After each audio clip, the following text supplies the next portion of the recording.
இந்த இயற்கையினுடைய இயல்பு, உடலினுடைய இயல்புப்படி பாசிட்டிவான தாட், அந்த பாசிட்டிவான சிந்தனை, பாசிட்டிவான செயல் ஒருவரை உடல் அளவுல சோர்வடையாமல் பார்த்துக் கொள்கிறது. அவன் உடல் நல்லா ஆரோக்கியமா இருக்குது, மனமும் கொஞ்சம் பிளசண்டா இருக்குது. அவனுடைய அட்மாஸ்பியர்ல மற்றவர் கூடிய பழகும் போதும், அவர்களோடு இணைந்து பணியாற்றும் போதும் அந்த மன உணர்வுகள் கசப்பு இல்லாமல் பாசிட்டிவா இருக்கு. ஒரு நெகட்டிவான உணர்வோடு பயணிக்கக்கூடிய மனிதர்கள் உடல் அளவுலையும் அவங்க டயர்டாயிடுறாங்க, மைண்ட் அளவுலையும் டயர்டாயிடுறாங்க. தன்னை சுற்றி இருக்கக்கூடிய சூழ்நிலையில மற்ற அன்பர்களோடு அவர்கள் பயணிக்கும்.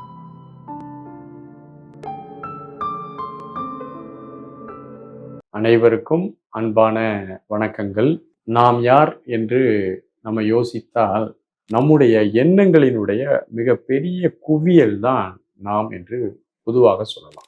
எண்ணங்கள் எப்படியோ அதே தொடர்ந்து தான் நம்முடைய சொற்கள் நமக்கு ஏற்படுகின்றன. எண்ணத்தின் சொற்களின் தன்மையை பொறுத்து தான் செயல்கள் விளைவுகளாக வருகிறது. இப்போ நம்முடைய எண்ணங்கள் எவ்வாறு அமைகிறதோ அதை பொறுத்து தான் நம்முடைய முழு வாழ்வும் அமைந்து விடுகிறது. எருதுகளை தொடர்ந்து எவ்வாறு வண்டி பின்னாலே செல்கிறதோ அதே போல் நமக்கு வரக்கூடிய எண்ணங்களை தொடர்ந்து நம்முடைய முழு வாழ்வும் அமைந்து விடுகிறது. அருட்தந்தை வேதாத்திரி மகரிஷி அவர்கள் அடிக்கடி சொல்றது, எண்ணத்தை எண்ணத்தால் எண்ணி எண்ணி எண்ணத்தின் இயல்பும் இருப்பிடமும் கண்டு எண்ணத்தை எண்ணத்தில் நிலைக்க செய்தால் எழும் எண்ணம் யாவும் நட்பயனா மாறும்னு ஒரு பாடல் வந்து சொல்வார். அப்ப எண்ணங்கள் என்பவை ரொம்ப முக்கியமான ஒன்று. இந்த எண்ணங்கள் நமக்கு இருக்கக்கூடிய பதிவுகளை பொறுத்து ஏற்படுகிறது. ஒருவருக்கு எண்ணங்களுடைய பதிவுகள் அவன் வாழ்ந்த சூழ்நிலை, மரபு, பருவநிலை, நண்பர்களுடைய வட்டாரம், அவன் பார்த்த சம்பவங்கள், சூழ்நிலைகள், எதிர்கொண்ட விஷயங்கள், அதனால் ஏற்பட்ட தாக்க வீக்கங்கள், சுயமா அவனுடைய மனதினுடைய தைரியம் போன்ற பல காரணங்கள் ஒருவருடைய எண்ணங்கள் உற்பத்திக்கு அடிப்படையாக அமைந்து விடுகிறது. இந்த எண்ணங்களை எல்லாம் நாம் சீர் செய்து கொள்ள வேண்டும். இல்லை என்றால் இந்த எண்ணங்கள் நமக்கு எப்படி வருதுன்னு தெரியாது. எண்ணங்களை வேற மாதிரி ஒரு கோணத்துல பார்த்தா பாசிட்டிவான எண்ணங்கள், நெகட்டிவான எண்ணங்கள் என்று 2 கேட்டகரியா பிரிக்கலாம். நமக்கு இருக்கக்கூடிய ஆழமான அந்த பதிவுகள், அந்த பயம் போன்ற பல காரணங்களால நமக்கு நெகட்டிவான சில எண்ணங்கள் வரலாம். சிலருக்கு பாசிட்டிவான எண்ணங்கள் வரலாம். அது வர்றது பிரச்சனை இல்லை. நம்ம எந்த எண்ணத்தோட கனெக்ட் ஆகுறோம்? நம்ம பாசிட்டிவிட்டியோட கனெக்ட் ஆகிறோமா, நெகட்டிவிட்டியோட கனெக்ட் ஆகிறோமா? இல்லை எனக்கு நெகட்டிவ் எண்ணமே வரக்கூடாது அப்படின்னு யாரும் முடிவு பண்ண முடியாது. ஏன்னா நீங்க முடிவு பண்ண மாத்திரத்திலிருந்தே பாதி நெகட்டிவான எண்ணங்கள் தொடங்குகின்றன. அதனால எண்ணங்கள் வந்து கொண்டு இருக்கிறது.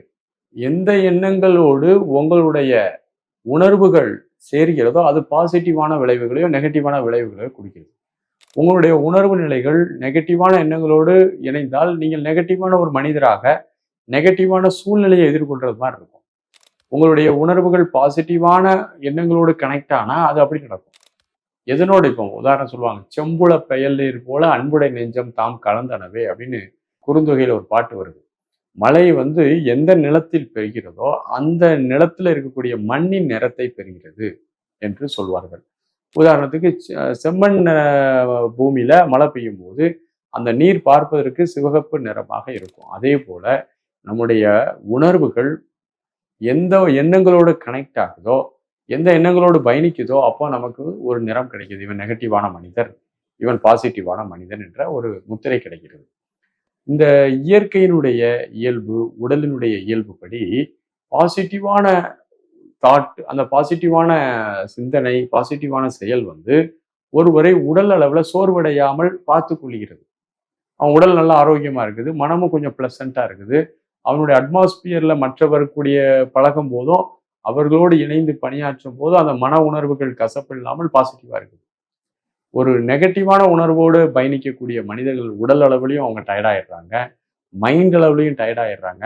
தன்னை சுற்றி இருக்கக்கூடிய சூழ்நிலையில மற்ற அன்பர்களோடு அவர்கள் பயணிக்கும் போது ஒரு முரண்பாடு ஏற்படுகிறது.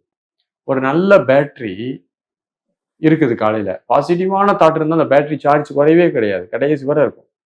நெகட்டிவான தாட் இருந்தால் அந்த பேட்டரி டக்குன்னு சார்ஜ் குறைஞ்சி உடலாலும் மனதாலும் சோர்வாயிரும். பெரிய பலூனை ஒரு சின்ன குண்டூசி வச்சு குத்துனா டப்புன்னு புஷ்ஷுன்னு ஒன்றும் இல்லாமல் போதோ, அதே போல ஒரு நெகட்டிவான மனம் உடையவர்கள், எண்ணம் உடையவர்கள் தன்னுடைய சக்தியை விரயம் செய்து கொண்டே இருக்கிறார்கள். அதிகமான நெகட்டிவான தாட், பாசிட்டிவான தாட் இப்படிங்கிற ஒரு கேட்டகரியில அதிகமா நெகட்டிவ் தாட்டோட கனெக்ட்ல இருக்கிறவங்கள் சக்தி விரயம் ஏற்படுகிறது. ஏனென்றால் அவர்கள் உடலில் இருக்கக்கூடிய பிரதானமான சக்கரங்கள் எல்லாம் ஆன்டி கிளாக் வைஸா சுத்த தொடங்குகிறது. நல்ல வலிமையான மனநிலையோட பாசிட்டிவா இருக்கக்கூடியவர்களுடைய சக்கரங்கள் பாசிட்டிவா சுத்தி மேலும் பிரபஞ்ச சக்தியை தனக்குள் சேர்த்துக் கொள்கிறது. இன்னொன்று நெகட்டிவிட்டி அப்படிங்கிறது தனக்குத்தான் முரண்பாடாக இருப்பதும் ஒரு நெகட்டிவிட்டி தான். உங்களுடைய உண்மையான தேவை ஒன்று இருக்கும். நீங்க சமுதாயம் அது இதுன்னு காரணத்தை சொல்லி அந்த தேவையை நீங்கள் மறைத்து அடக்கி வைத்துக்கொண்டு வெளியில் உங்களை வேறு மாறி காமிப்பீங்க. அதுவும் ஒரு நெகட்டிவிட்டி தான். இது வந்து சுய நெகட்டிவிட்டி. இன்னொன்று நாம் செய்யக்கூடிய செயலானது தனக்கும் பிறருக்கும் துன்பம் தராதவாறு அமைத்துக் கொள்ள வேண்டும். இப்படி நமக்கும் மற்றவங்களுக்கும் துன்பம் தரக்கூடிய செயல்களை செய்யறதும் நெகட்டிவிட்டி. வெறுமனே தாட்ல மட்டும் நெகட்டிவிட்டி கிடையாது. பயத்தின் காரணமாக நிறைய பேருக்கு நெகட்டிவிட்டி தாட் வரும். எனக்கு அப்படி ஆயிருமோ, இப்படி ஆயிருமோ, நான் செத்து போயிருவனோ, எனக்கு அங்க ஆயிருமோ, குடும்பத்துல பிரச்சனை ஆயிருமோ, இங்க போனா பிரச்சனை ஆயிருமோ, இப்படி நமக்கு அந்த நெகட்டிவிட்டி வந்து பல குணங்கள்ல வரும். அடிப்படை காரணம் பயம். அப்ப பயம் என்ற உணர்வு நம்ம போக்கிக் கொள்வதற்கான ஆயத்தப்பட வேண்டும். அதை புரிந்து கொள்ள வேண்டும். பொதுவா சொல்றதா இருந்தா பாசிட்டிவ், நெகட்டிவ் இந்த 2ல பாசிட்டிவான ஒரு மன உணர்வு நமக்கு நல்ல ஒரு வைப்ரேஷனை உடல் அளவுலயும், மனதளவுலயும் அட்மாஸ்பியர்ல தெரியுது. நெகட்டிவான ஒரு தாட் வந்து உடலையும் கெடுக்குது, மனசையும் கெடுக்குது, அட்மாஸ்பியரையும் அது கெடுத்து விடுகிறது. அப்போ நம்ம அந்த பாசிட்டிவான தாட்டோ, நெகட்டிவான தாட்டோ 2லயும் கவனம் கொள்ள வேண்டும். நெகட்டிவான தாட் வரும்போது நாம் சுய சங்கல்பம் பண்ணணும். இது போன்ற உணர்வுகள் எனக்கு தேவையில்லை. நான் நிறைய பாசிட்டிவான விஷயங்களை செய்ய தொடங்குறேன். இது போன்ற எண்ணங்கள் வந்தால் நான் விழிப்புணர்வோடு இருந்து அதை கவனிப்பேன். அதனோடு நான் இணைந்து செயல்பட மாட்டேன் என்ற ஒரு தன்மையில சங்கல்பம் பண்ணி கொண்டீங்கன்னா நெகட்டிவ்ல இருந்து நீங்க தப்பித்துக் கொள்ளலாம். வாழ்த்துகள். நன்றி. வணக்கம்.